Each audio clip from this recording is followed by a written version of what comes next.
Alright, I'm going to share with you some of the prophecies that reveal who God's children really are. Let me read from the book of Revelation, chapter 18. This chapter talks about Babylon, this confusion of churches, this parade of fake churches, fake people.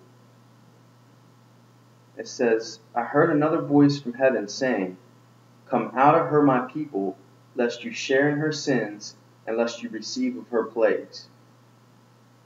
For her sins have reached to heaven, and God has remembered her iniquities.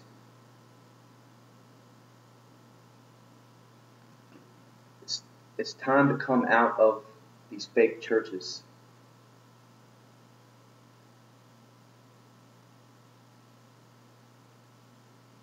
Now let me read another prophecy from the book of Isaiah. And this prophecy is referring to the condition of the churches in these last days. And there's some symbolism. It's in Isaiah chapter 4, verse 1. It says, And in that day 7 women shall take hold of one man, saying, We will eat our own food and wear our own apparel, only let us be called by your name to take away our reproach. Now, women are symbolic of churches. The number 7 is symbolic of completion or entirety or the whole world. All the churches, basically, is what it's saying. 7 women shall take hold of one man. They take hold of Jesus and say, Let us be called by your name to take away our reproach. Let us be called Christian to take away our reproach. But let us eat our own food and wear our own apparel. Food is symbolic of doctrine. You know, man shall not live by bread alone, but every word that proceeds from the mouth of God.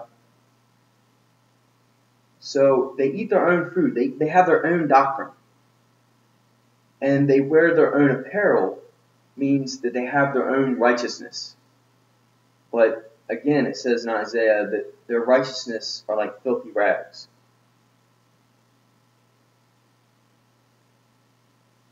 See, the churches have their own doctrine.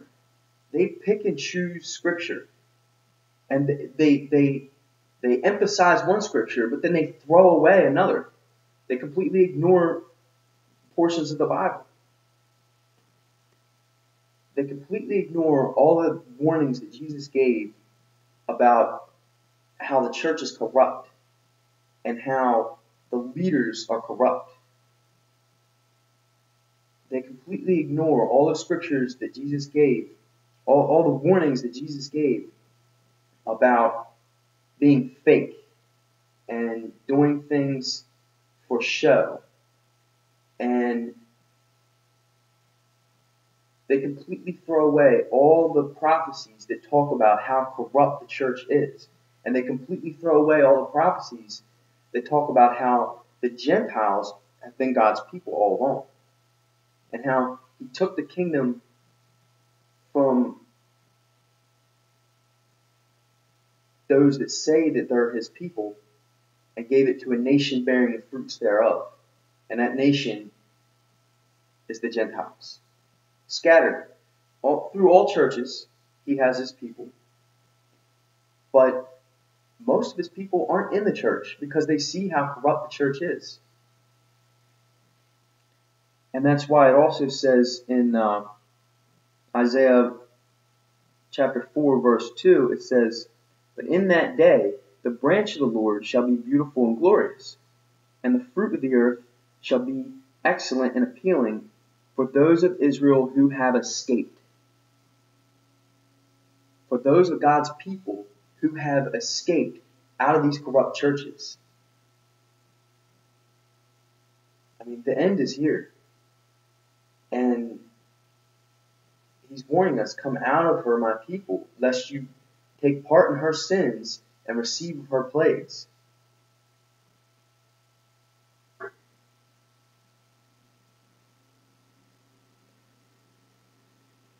the church has completely ignored all the scriptures that talk about how the church was a beast of burden, made to carry the gospel, but at the same time, it was a magnet for fake people. And it was genius. It was genius the way Jesus created this. You know, I mean, it says in Isaiah chapter 1, verse 3, it says, "The ox knows its owner, and the donkey its master's crib, but Israel does not know, and my people do not consider."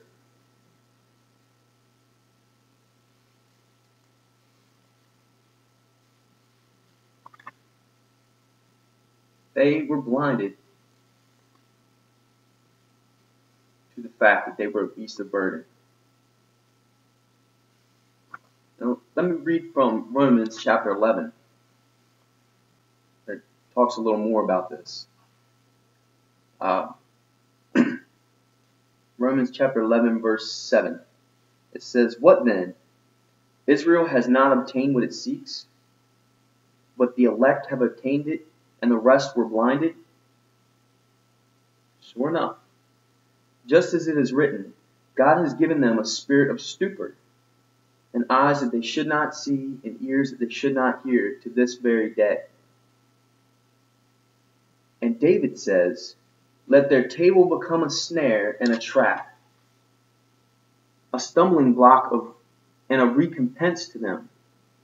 Let their eyes be darkened so that they do not see, and bow down their back always." The church was a snare. The church was a trap. The church is a beast of burden. And it was so genius for God to create it this way. It's amazing. So that in the end, the light would shine that much brighter because of the darkness. I say then, and this is Romans 11:11. I say then, have they stumbled that they should fall? Certainly not. But through their fall, to provoke them to jealousy, salvation has come to the Gentiles.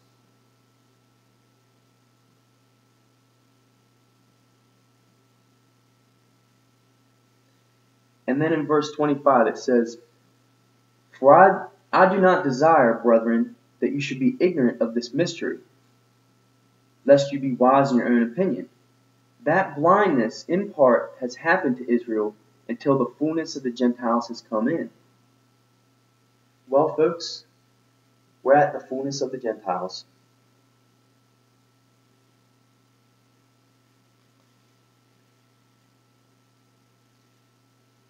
Let me read some more from Revelations.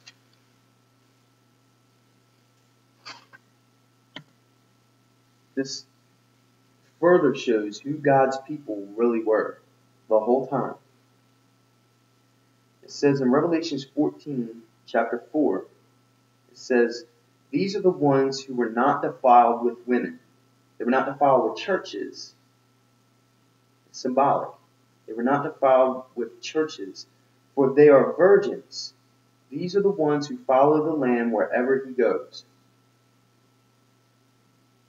These are redeemed from among men, being firstfruits to God and to the Lamb. And in their mouth was found no deceit, for they are without fault before the throne of God. What that means, in their mouth was found no deceit. The Gentiles kept it real. Seriously. Anybody whose eyes aren't blinded can see how fake the churches are. They see through all the hypocrisy, and they see that the God that they see in creation, and the person that they see in Jesus, who was with the sinners and the prostitutes, is not the person that they see in the church. So who was blinded?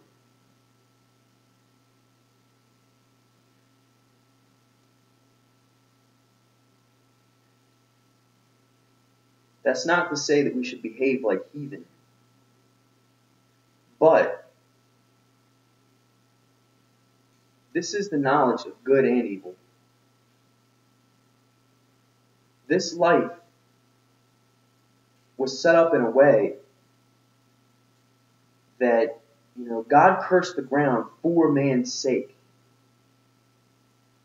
But the church was like Job. They hedged themselves up about, and they didn't suffer. They didn't want, they didn't need. They didn't circumcise their hearts through circumstances. They're not poor in spirit. Jesus said, "Blessed are the poor in spirit, for theirs is the kingdom of heaven." Well, it wasn't the rich man that made it to heaven. It was the beggar at his gate who had sores all over him. Probably a drunk. So was Noah. So was Lot.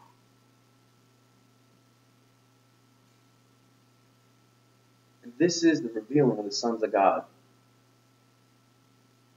And I'm sorry, church, but it's game over.